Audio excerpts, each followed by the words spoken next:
অসমের বঙ্গাইগাঁও জেলার অভয়াপুরী, ট্যাংনামারি, নিউ বঙ্গাইগাঁওয়ের ভাওলাগুড়ি থেকে শুরু করে বরাক উপত্যকা, বরখোলা, হোজাই।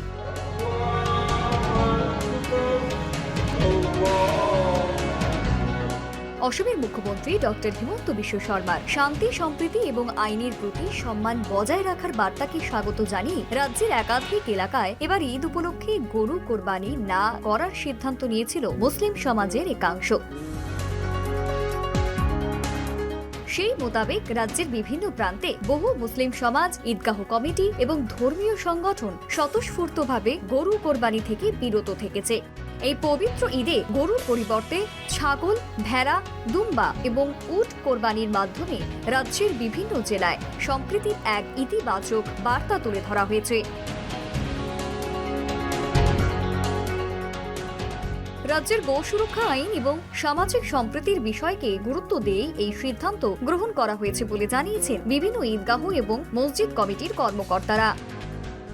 যদিও আমাদের সাংবিধানিক অধিকারের উপরেও আমরা সামাজিকভাবে আমাদের কমিটি বসে আমরা সিদ্ধান্ত নিয়েছি যে এবারের ঈদে আমরা গরু ছাড়া গরুর অল্টারনেটিভ কিছু হয় বকরি হতে পারে, খাসি হতে পারে, বেড়া হতে পারে, তার দ্বারা আমরা ঈদের আমরা কুরবানি সম্পন্ন করবো।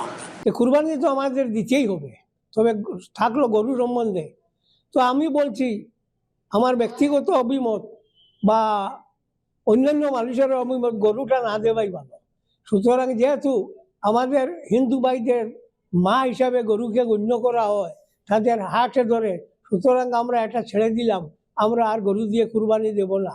এবং আমরা দাবি রাখছি যে গরুকে জাতীয় পশু হিসাবে, যেমন ময়ূরকে জাতীয় পক্ষী হিসাবে ঘোষণা করা হয়েছে, গরুকেও সেরূপ ঘোষণা করা হোক, তাহলে সমস্ত ভারতে আর গরু নিধন হবে না।